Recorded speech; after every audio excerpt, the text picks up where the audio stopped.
Are you having trouble deciding which goose silhouette you should go for? Well, we've got a couple big name products that you might want to look at.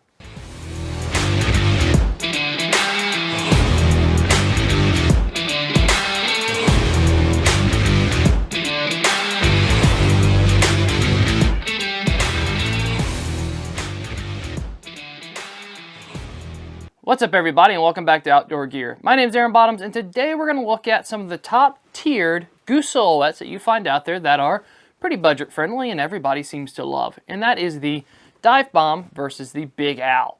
Now, essentially these products are the same in the way they're made and what they're made out of and blah, blah, blah, blah, blah. But there are some key features that we are going to look at and let's get into it. So, quite simply, you have right on top here, your Big Al. Pretty standard decoy here. You know, it's got some good features. You can see that it's got all the feathering, the detail. This is printed on here. The head looks very realistic. It looks like a goose head. The tongue sticking out. It's yelling at you, blah, blah, blah. Not too shabby. And then we get to our DiveBomb here. And it is also pretty nice decoy, pretty sleek. It's a little bit darker. The feathering is more brown to gray instead of your tan to brown and gray. The head itself is almost more cartoonish in my opinion. It's not a bad thing. You still kill plenty of birds over top of them, but you know, you've got kind of this cartoonish looking eye. It's black, it's white. You know, it's not as different in the color scheme as I like. However, they both look pretty darn good. When you put them side by side up here, you've got some nice looking decoys, I should say. But we'll get into some key features. Both these decoys are made out of corrugated material, so you can see right here in these grooves it's corrugated, which means you can bend a little bit and it should pop back in place. It's also made it's 4 millimeters thick. Both of them are the same details there, and they're both within the same price range of about $70 per dozen versus the Big Al is about $72 per dozen. And with that package you get different head shapes or different head stances, I should say. You can get some that are feeding, you get some that are resting, you get some that are, you know, being loud and obnoxious. You get all sorts of different ones in those packages for a dozen for about 70 bucks or so. But let's look at some of the things that are different about them. The DiveBomb here, it says that it is made out of and painted with, or it's painted on, a non-scratch material. So if we take our fingernails, which mine aren't very long, and we try to scratch this baby up, you know, maybe take a pin here without the thing out, and we'll do some dashed lines here.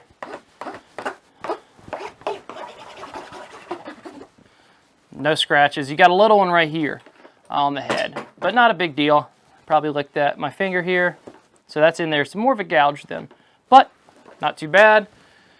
We take our Big Al and we're going to do the same thing. We'll use my fingernails first.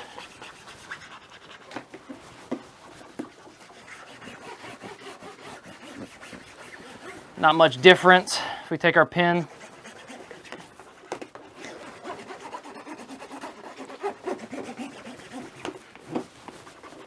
so again, not too much going on there. You can see it a little bit, but if I lick my finger and I wipe it off, kind of goes away. It's got a few scratches here and there, but overall not that big of a deal.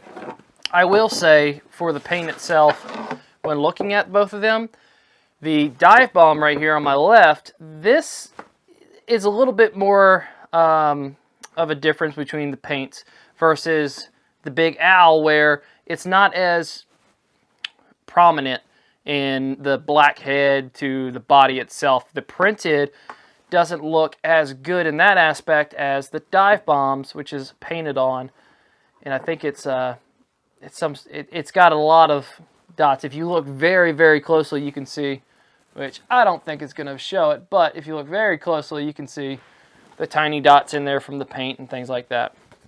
But let's get it outside and see what they hold up to.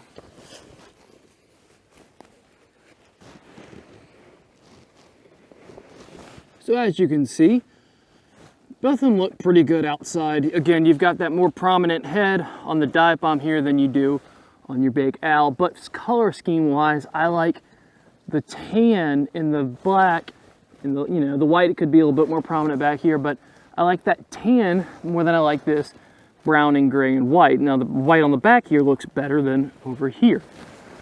It's all about personal preference, but paint scheme wise, it can go either way. I like the head more because it's more prominent, but I like the color over here. You could combine the two, it would be beautiful, but it is what it is. They both will kill birds. Now, the heads themselves, like corrugated material, you can bend this guy back around and it whips right back in place. If you do it too much, it might get a little loose, but that's what that corrugated material is for. So if it gets bent, it can get bent back and be good to go. Same thing with the DiveBomb here. You can bend that head around and it should be able to bend back in place and be ready to go. No big deal, just like so. What happens if your buddies miss all their shots? You got a big group coming in and you just shot. Damn, you son of a...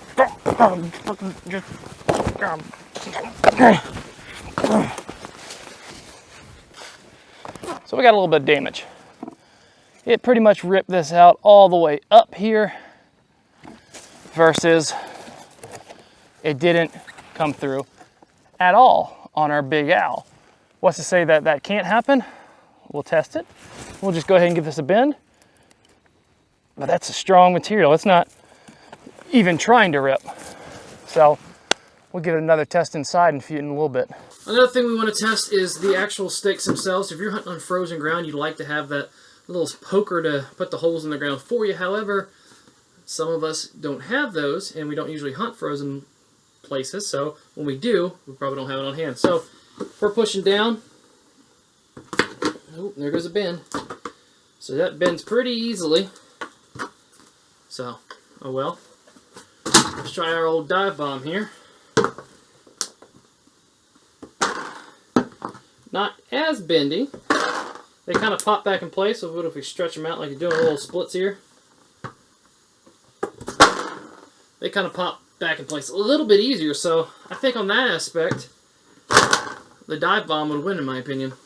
Alright, so to give our old Big Al versus DiveBomb a fair chance, we saw that the DiveBomb got ripped out. So you can see there's two lines where the material got ripped out. So we moved it over. So let's go ahead and tug up on that.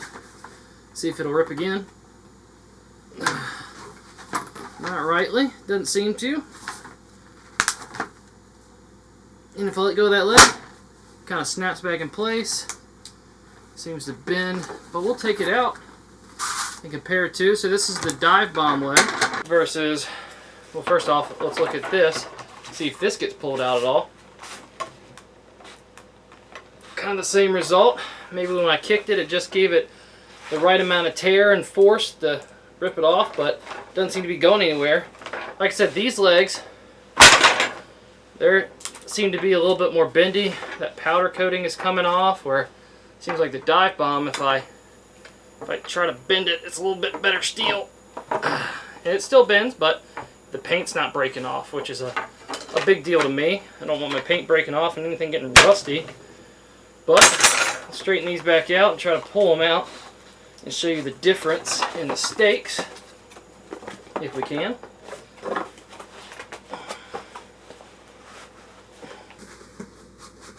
There we go. Alright, so the stakes themselves, the Big Al's are longer, which may play into the factor that they have a little bit more issues being bending and whatnot. However, the DiveBomb's top portion here is wider. So shorter and wider may mean that it's more stable, it bends less, the material's a little bit stronger versus longer and thinner.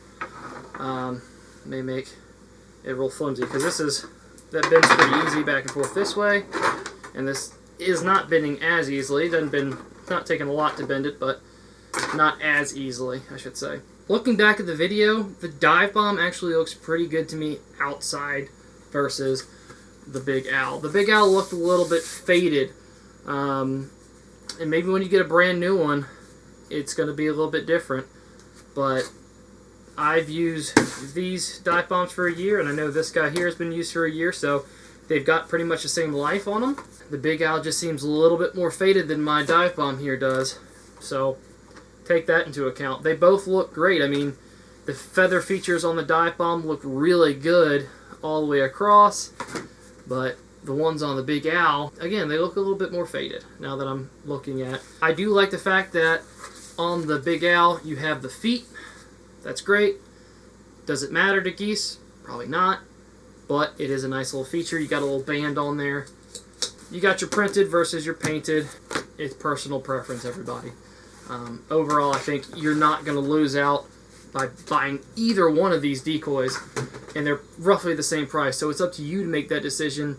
If it was up to me, I think I would have to go with the DiveBomb, and that's just my personal preference. If I could get a mashup of both of them, get the paint scheme, or the tan and the more of the the white in there from the Big Al with the black cartoonish looking head of the DiveBomb. It's kind of ridiculous as it looks. It stands out, and that's what I like to see. I like that bird to stand out when it's out there for a decoy, because when you got birds way out there, they see that difference in color and shape and all that stuff, and you need that white to pop, you need that black to pop, things like that. So I would go with the DiveBomb personally, but I don't think you're going to lose out if you go with the Big Al. So hopefully this was some sort of useful information to you. Hopefully you learned something, or you decided and made your choice a little bit easier when you're looking out there. $70 per dozen is not that bad of a deal. I mean, is it cheap? No, but it's not too bad for skinny decoys that you can load up in the trailer and you don't need full bodies all the time. So keep that in mind. But thank you for watching. Again, like, subscribe, comment down below what you want to see so we can get videos back to you and get them reviewed, and you know what you're putting your money towards. Thank you, everybody. See you later.